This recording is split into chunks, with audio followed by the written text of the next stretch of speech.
Thank you for staying with us. You're welcome back. It's still the AM Weekend Show, and right now we are going to be having a conversation. I told you we're going to be deep diving into the world of literature and creativity. We'll be speaking with a writer. You know, sometimes it feels good getting into the thoughts of a writer, but today is really, really unique because we have just been joined by a phenomenal 18-year-old, yes, ma'am, a teenager who happens to be an author. While she's always a student, she's joined us on the show and she's going to be sharing with us her perspective as a writer at 18. Good morning, one more time. Good morning. I am talking about the very beautiful Faithfulness Nnenna Okoro. Good morning again. Good morning, ma'am. Good morning. I'm very well. I'm glad to hear. You're so beautiful. Thank you. You too, ma'am. So impressive. Thank you. You're welcome. Okay, so let me begin first because when I heard about you, how that you're already an author, you've published a book. Yeah. I'm just wondering, what was I doing? Like, they told me it was 8. They told me you were 14. Okay. I'm only just realizing I'm 18. Okay. They told me you were 14 years old. And I just sat for a minute to reflect and think about this reflection thing I've been doing this week. Make changes. At 18, what was I doing? What were you doing with your life At 18, I was still trying to get into school to study one particular course in one particular university. Really? At 18, I was still struggling. Oh my. But yeah, I mean, it's different shoes for different folks. It's beautiful that at 18 you've been able to publish a book. Thank you. Impressive. I'm honored to be here. Thank you so much. We're honored to have you here. Okay, so my perspective being a writer, so I already started writing from early stage of my life, as early as 7, because my mom still has record of where I write jaga jaga. I don't know if you got it here. So I am very good at writing, and all thanks to her, because she inspired me. She made sure she got novels for me. So she was actually the one to lead me through that part of loving to write and read as well. Like, it's something I enjoy doing, unlike the convention students would feel school is a stress. You understand? So this is my 18th year. I had my first birthday. My birthday at May 25th this year, 18. And I give all the glory to God. I've come so far. Started writing from my JSS 3. I was 12 at that time. We had loads of particular my first work. So it's all about the story of these 2 youths who have trailed the wrong step in life due to lack of parental guidance. I was 12 when I started. When I had conception. Yes, so I started writing, and then due to young mind, I had to go through a series of corrections. So if I got to say I was 16, then it was ready for publication, and through the help of my publisher, Mrs. Felicia, I got it sponsored, and it was sponsored for free by her. So thanks to her.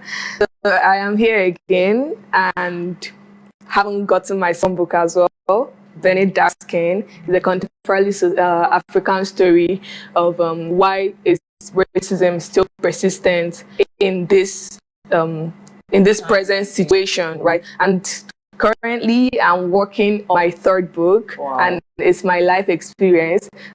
Because ever since this book came out, even if it came out, I used to tell my mom that, "Mommy, this book will not stay with me."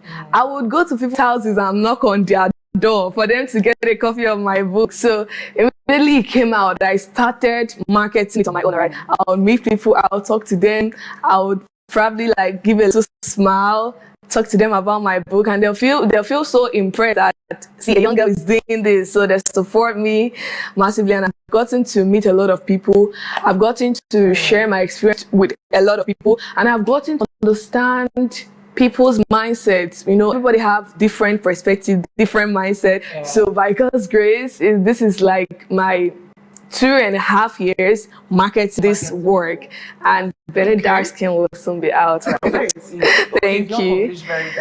Brilliance Dark Skin. Yes, ma. It's a publishing house currently. So let's go back to this particular one you've published. Okay. I actually read part of it, and I think it's an interesting story. Thank you. To have had that conception at all. What inspired that story? Okay, God inspired me because looking at it now, I feel like I'm so young at that age to actually have such an inspiration. So it all started one morning after having a shower. I just sat down and I was reminiscing on the lives of my fellow youths and teenagers, because I have, thanks to God, I have a good upbringing, at least to a good degree, and I'm able to discern when something is right and when something is wrong, and the consequences as well. Thank God I have all these strict parents who would, they'll flog you and mandate you to be at one place. My family would make me understand the consequence of this action. So I sat down, and it's such a great contrast where you have like black and white of my own life, how I live, and then the lives of conventional teenagers out there, both online and offline, where you see people, they'll probably tell you, I have a boyfriend, and they'll be saying all sort of things, and now I'll be feeling like, what is wrong with me? You get? So, and I understand better that having a boyfriend and living all sort of life, it's not worth it. So I felt I could put down something that would help retract the steps of bring us back to what we are supposed to be. Because anybody doing maybe they'll say you holy, you're acting holier than thou, that kind of a thing. All right. So the right thing is being seen as being holy. This is you're a Jew person. I feel I could put down something to bring us back, because our culture and our religion, Christianity, doesn't support all the waywardness of life. And I do tell people that when we do all these things, when we act the way we act, we are not only doing it for a particular person. Like, the consequences will be on you, not on your mother or your father. It's on you. Let's say you got yourself a boyfriend as usual, and then you probably have premarital sex, right? And then what comes next is pregnancy or STI. These are the consequences that would, come out. And you can't get any of this if you don't have premarital sex. And the next thing, a baby is up on then the next thing, abortion. We're looking for it. So it just keep on leading to, okay, let's say you have a baby, you have to sit down and take care of your baby, all right? So it has consequences on yourself. So when we say keep yourself, we're not saying it for anybody, but for your own personal good, all right? So it all just keeps going, yeah. Okay, now bring it to perspective, because it's like an overview. Yeah. One would wonder what the story is about. Okay. So I just want you to, a very brief, before I go ahead and ask you some of the questions, just a very brief summary of what a withered blossom is about. All right, thanks so much. So, Withered Blossom is the story of two teenagers who have taken the wrong step in life, like I said earlier, who have engaged in the relationship of a teen, and they got into marital sex, and the whole thing just burned up because they're trying to avoid one problem, and another one is coming up. So that's a male and a female? Yeah, male and a female. And along the line, an abortion had to take place. But unknown to the female, that is Nancy, the protagonist, the guy is in a fraternity, and they needed like a human blood for their stuff. And then Nancy, naive, without parents, she's the only child of her parents, but then they're kind of the strict authoritarian parents. I'll seize your phone out, but they will not really like water down what the advantages and disadvantages. They will just, just like any other parents would do. So Nancy, she wanted to find her freedom. Anything that was being said to her was what she accepted. And unfortunately, the Calvin guy was the one in a position to talk to her, and he ended up, misleading her. And then the abortion was a very quite unconventional one.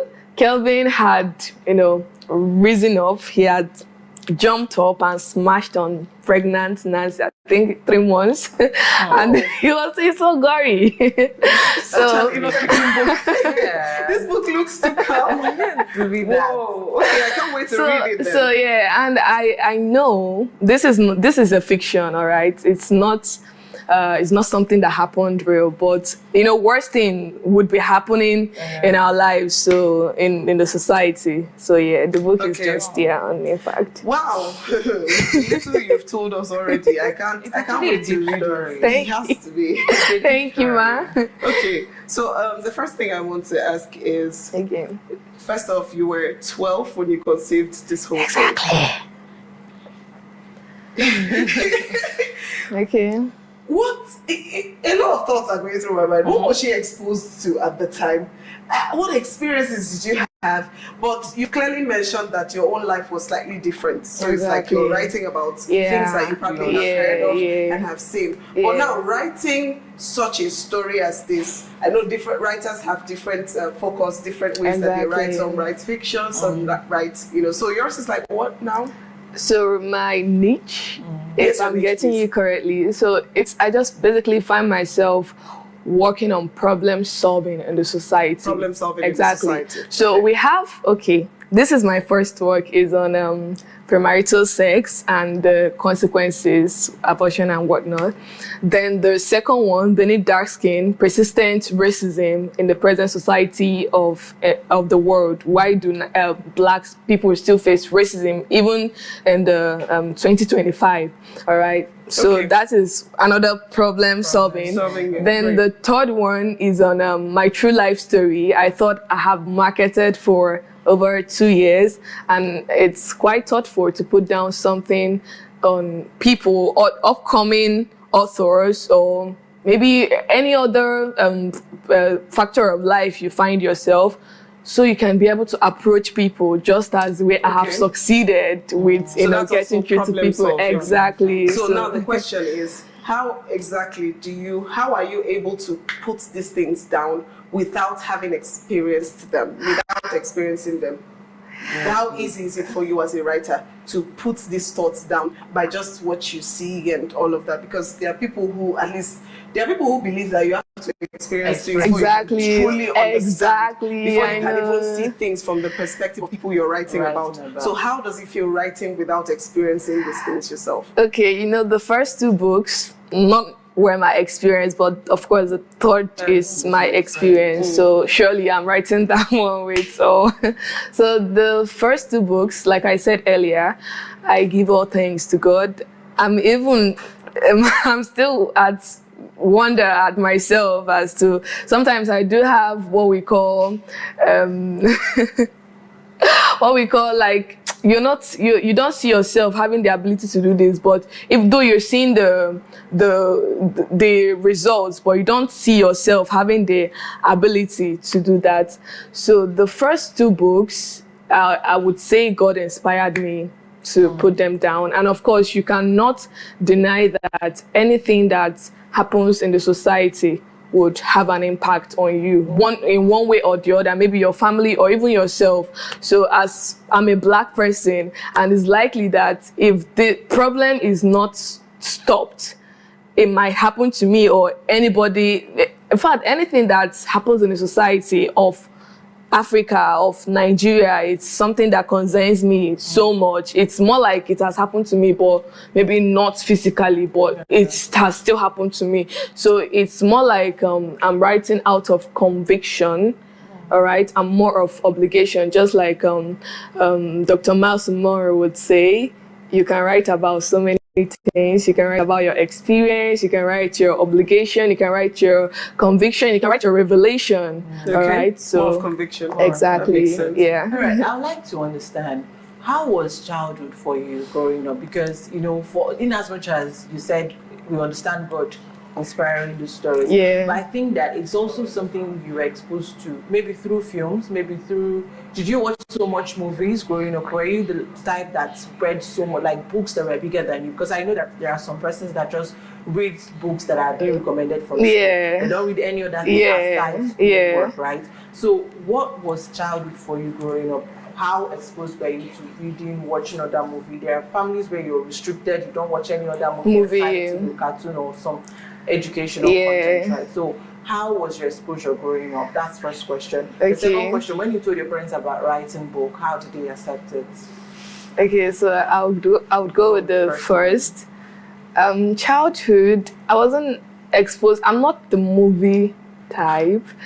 A movie might be going on and I'm reading a novel in front of the movie. So I literally read everything I can lay my hands on. I read anything. I even do borrow books then in school because I didn't kind of have my own personal money to buy, but then I borrow. And when you see me borrowing, you feel like you think I'm borrowing, I'm asking for food. So I'll literally be begging for those books. So I read a lot, and I think that's one thing that have inspired my writing.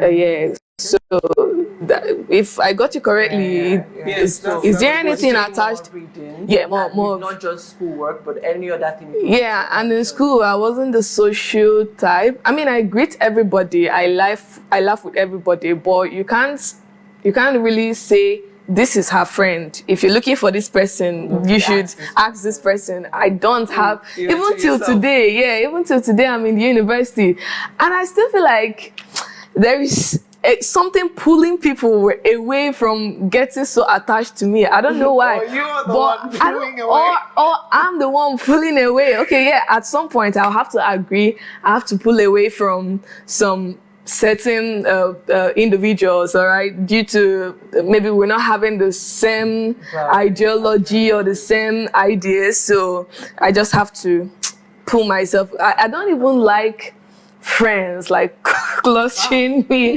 So it's just as if everybody around me, or almost every teenager around the world or around our vicinity, everybody wants to do the conventional. Why I don't? So I can't even rapport with both. Just like you're asking in the morning female. about, how it was basically the same thing. I didn't just want to, you still have to do certain things, but some reasons you just feel like, this is and I wanted to ask that question of how did you now know that this is not the right thing to do, in as much as your parents explained, but for growing up, there's this curiosity of wanting to test things. Exactly. But I lacked that curiosity. I didn't just want to. If I've known about this thing, so I know where it's ending. I know how it's going. I don't want to be part of it, you understand? So I think the role is still that upbringing. There is an environment you'll be in, certain authorities you'll be under that you will just know. You will know certain things. People undermine the power of influence. People undermine environment, parenting. People undermine environment, society, immediate society. People undermine neighborhood. True. Neighborhood. There's a neighborhood you will be in. Yeah, true. Because exposure you do not beg for. Exposure you do not ask for. It will just become you'll be running. It's all over. It's all over the place. No matter how strict your parents are, this is what is happening right after you step your foot out of your door. So it's crazy, but I mean, can I equally be allowed to invite the Spirit of God? I think the Spirit of God has a major role to play as well. Because I remember my aunt, my mom's younger sister, she was a virgin at 30. I'm sure she's probably watching this. So she was a virgin at 30. That was when she got married. Like her husband, broke her virginity, and we celebrated and everything. So I lived with her for like 3 years, and she kept on saying that it was the Spirit of God all the time. Because during their time, their mom didn't have the time to probably, they are 10 in number, 10 children. So imagine, and 8 girls. So imagine, having to deal with 8 girls, and so it was the Spirit of God for her. Men were coming, she was a pretty lady, but when it gets to the point where the man will say, okay, I'll have to sleep with you before, maybe in the course of, she wouldn't want to do that. And it's the Spirit of God in her, because she didn't have any particular person. The mom would just be like, it's utakwaime. I hope I'm allowed to speak Igbo. If you get pregnant, you would go to the person, he will just say hit on the ear. So the second question I asked, when you thought about writing, started writing, how was it like when you told your parents about it? What was the whole, how was it at home? Okay, so I didn't have any, I didn't have to ask for anybody's permission before writing. I was just in my stuff. I was writing and it was just out of passion. I didn't even know the book would be published. I wasn't even seeing it, but I was just writing because I love writing. Let me just write something down. I know someday, somehow. But I didn't have any permission, on regards to that. It was during the publication, and I had to tell my mom about it. Okay, I want to publish this book. And she was like, okay, there is no money. How are you going to do about it? And I just relaxed about it. I just went to my English teacher for the usual proofreading, as I've always done since my JSS3. So when he proofread, then he was like, oh, this is good, and he referred me to the publisher who gets books for the school. That's Mrs. Felicia Oeze, the founder of Stay Cool Education House. So she, like I said, she took up the sponsor. She was equally impressed and shocked at the same time. So she sponsored the publication herself single-handedly, and to today I'm grateful for she has. Big shout out. Thank you. I actually read that book. Thank you. I know the lady. What'd you say? The Felicia Oeze. Okay. Yeah, I know her to say like. Wow. Yeah, she's must an be a very icon. wonderful Yes. person. So yeah, big shout out, Mrs. Felicia. Thank from you. Afia TV from the AM Weekend Show. Okay, now let's deviate a little bit. We've been talking about reading culture in Nigeria. I mean, it's been a conversation we've had for ages. And Chimamanda Adichie came out last week too. She had something to say, and she was talking about social media and how it is damaging to the brain. She, of course, she's an advocate for reading. She's an advocate for, going back to our books and all of that. But if you now, of course, I'd love to hear your perspective as an 18-year-old. You're a teenager, so I'd love to know how your mind works. You teenagers' mind work right now. Would you say that the reading culture has died entirely? And also, when you look at the use of phones and reading, because a lot of people, the defense is that most of the things you can read, most of the things you can read on this book, you can use it on your phone. Yeah. So what's your perception about this? What do you think there's anything wrong with the whole dynamic? Okay, everything is wrong. Everything is wrong with it. So let's say I pick up, this is my phone, and I want to read. Of course, notifications will come from WhatsApp, calls will come in, a whole lot of distractions. I might even be reading on my phone. Of course, I don't do that. I can't even do it. If I want to read, I do buy conventional books, and so many of my friends who are readers, they'll get books, like you go buy it. Yeah, there is this feeling when you are reading a book, and you know what? Something about writing, it can never die. It can't. Whether you like it or not, whether we advance from now to whether we pass this technology world and advance into a further, you can't stop writing. This is communication. It is a means of conveying information and communication to the next person. So we have our phone, but you still text. Some people will be like, I don't want to call, text me. So you still have your phone, but you still have to write something.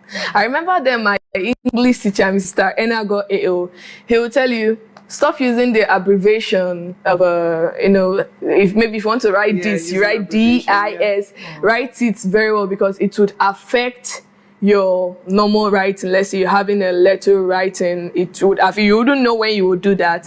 So writing has always been one way of conveying information, and it can never die, whether you want to understand it that writing is undermined. So it's kind of an art that supersedes humanity, yet undermined. Okay, let me, sorry to cut you right Sure. here. Well, there's somewhere we're going to. Okay. But before we get there, now, you've just said a very, very authoritative statement, if you ask me.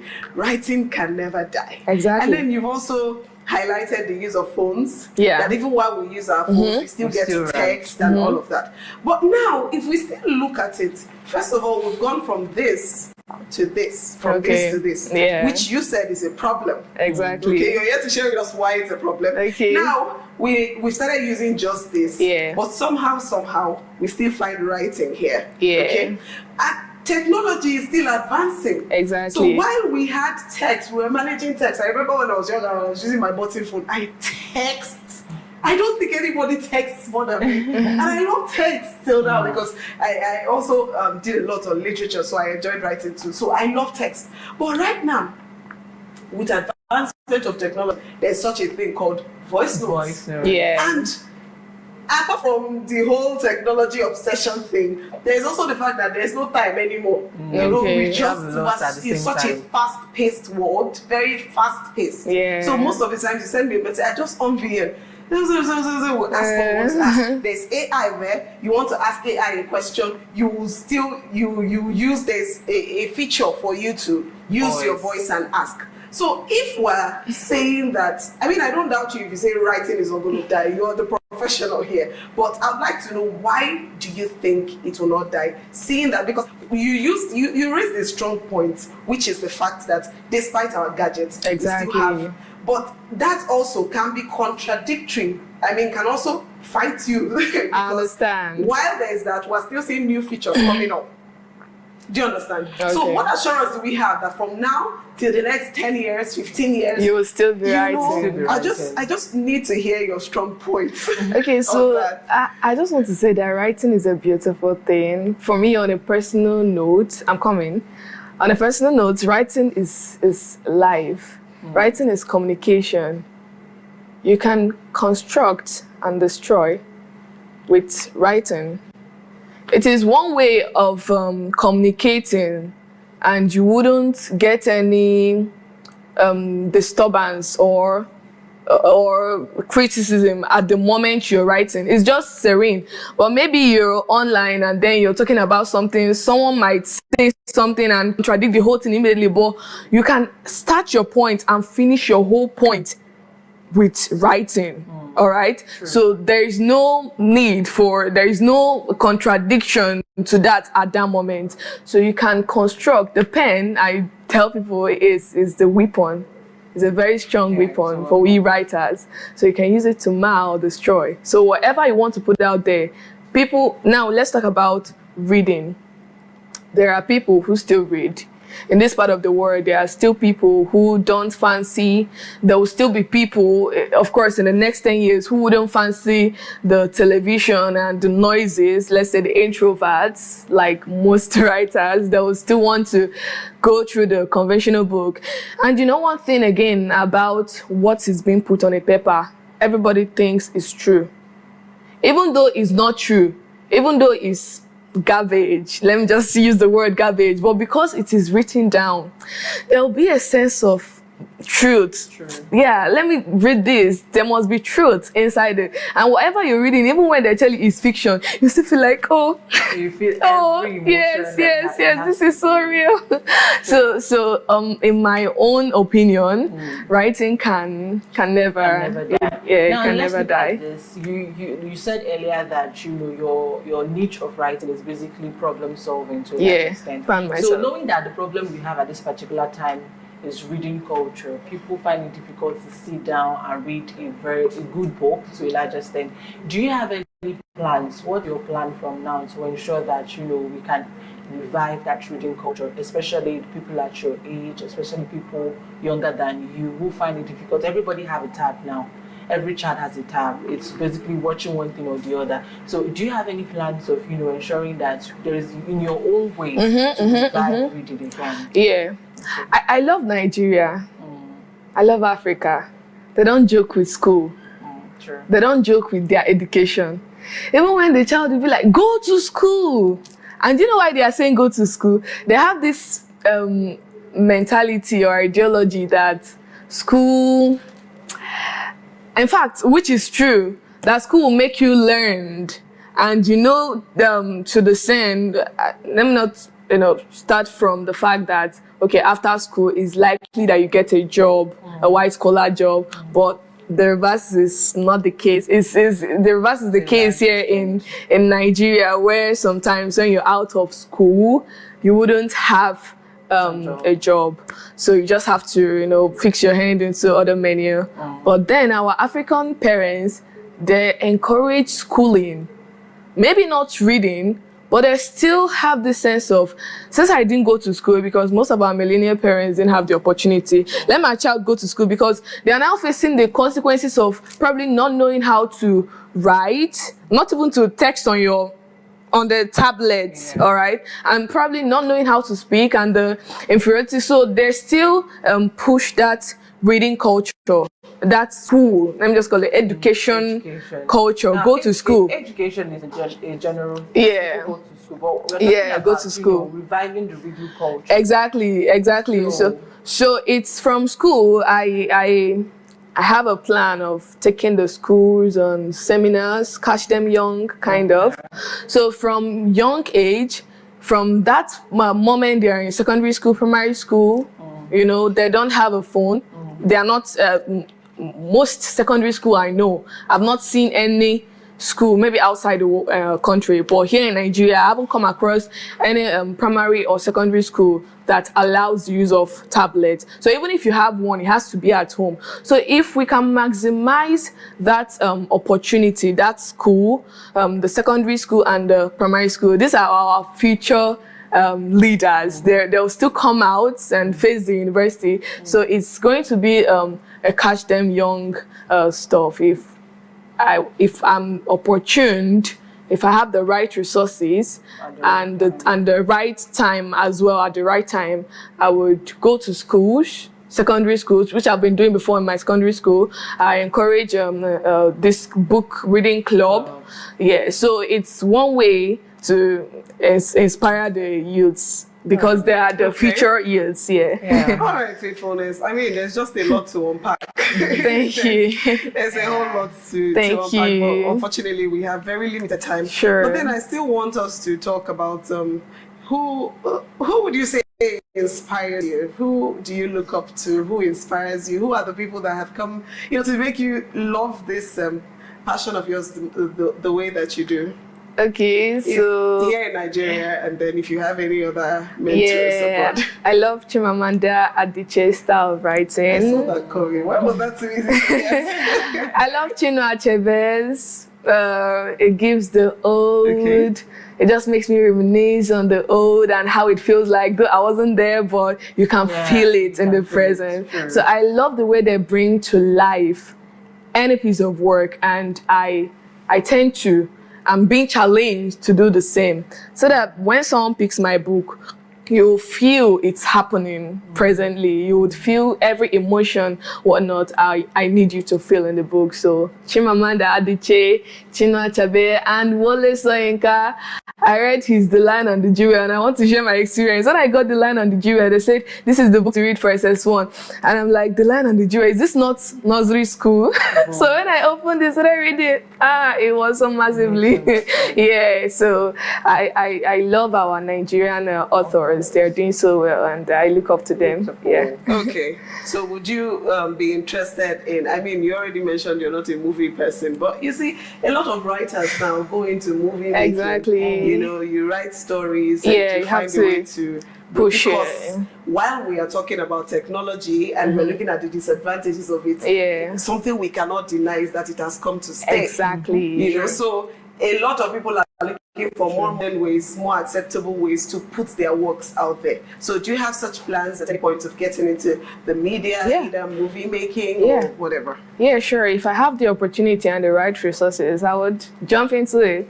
So movie making, I can't lie, it's one, because you have to make it an authentic movie as well. You don't have to do things just like my second book on racism. I must have to travel abroad to get a white environment, you get, in order to create the impacts that you need to. So people will not watch your movie, and so there are a lot of things to come with. So, you know, in writing, you can do and undo. You can even imagine a flying person, which would not be possible in the conventional world. So in writing, you can bring in so much more emotion than you can in movie, in film. So because people have this argument that, you know, a movie can never do justice to a book. Do you exactly. think so? Yeah. People argue a lot. I know. I'm now starting to think about it. No, I have a friend that is she reads very well. Once there's any adaptation, she doesn't want to watch that movie at all. She can never watch any movie that was adapted from a book. She'll be like, it's going to spoil her imagination that she doesn't want to see it. It wouldn't make sense as much as it makes sense in the book. But I think part of the reason is that when people shoot movie, there's like a length of time. So there's a lot of when you read book, you cannot, a book can take you like 3 days, but you can't watch that one movie for 3 days. They will compress everything into 1 hour or 1 hour 30 minutes. I think it reduces the experience. That's why reading is solid. So it's solid to a large extent. And with reading, you have you have the space to imagine. Exactly. That's why I brought the flying humans. Anything can happen. When you're watching a movie, it's just what they give. It's what they give you. So you will not be able to go far. But with books, you have your freedom to live in your head. I love to read. I love reading. Thank you. Reading is very, very beautiful. All right. Okay, so I guess do you have something to ask her? I think I have something to say to my audience. Okay. Great, because I was going to ask you first off, I don't know what you have in mind, but I'd like you to give a word. What would you say to teenagers today? Okay, so not only to my fellow teenagers, because I'm a teenager to 18, I mean. So to the whole human. As long as you are a human being and you are alive, you have lived, let's say, 20, you have lived 15, you've lived 30. I mean, you have 30 years experience in life to write about. So if you die with it, you are a thief, just like Mr. Miles Morrow quoted Dr. Anin. Wow. So if you die with 30 years pack of experience, you have stolen, because everybody has their own life experiences, everybody has their own perspective, everybody have different ideology in life and different ways. So you have to bring in your own life experience. And you mustn't be a writer. I'm a nursing student by profession. I'm currently in 200 level, be resuming next week. And I say, if I say I'm a nurse and I don't want to write, so to my fellow nurses out there, I'm sure you're watching me right now, if we didn't have nurse writers, there wouldn't be books for us to read. So in every field, you have to be able to write, to communicate to upcoming ones in the same field. You're an engineer, you're a doctor, you're a lawyer, you're a banker, you got your experience to share. I have a banker writer. He wrote about the experience in the bank and the sector and everything. So it's one whole inspiration to hear what you have to impact on the world. So don't die with it. Thank you. Very wonderful. Thank you. When I was young, I think I'll go back to that. Thank you. Please do. Please do. Please do. Please do.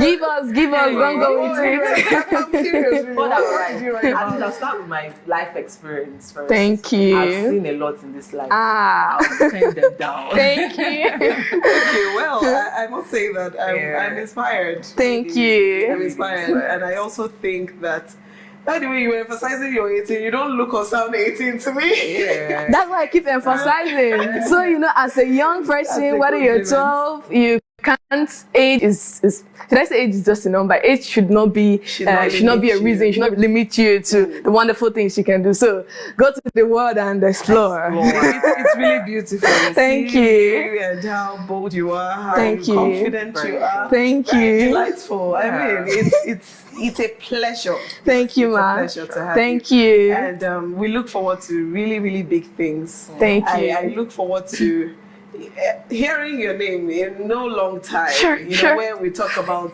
your mentor, Chimamanda. I look forward to hearing your name being mentioned when you talk about the top writers in Nigeria. And I hope that you uphold your values. I realize that sometimes we don't I'm not saying this because of you, but we don't necessarily have to be the most correct. Mm-hmm. Yeah. We just have to have our strong convictions. Yeah, you just have to be yourself. Go ahead and push it. Push it. If you push it hard and long enough, every other person would have to see it eventually. Exactly. Yeah. So I think that you're such a bright student, and I wish you all the very best. Thank you, ma. All right, that was Faithfulness Nnenna Okoro, a student and the youngest writer I have met this year. I mean, we've just shared experiences, talked about how she started her journey, and it's been such a delightful and inspiring one. In case you missed it, you can go back to YouTube and watch this very, very interesting segment. Up next on the AM Weekend Show is another conversation you do not want to miss. Don't go anywhere. We'll be right back. Thank you.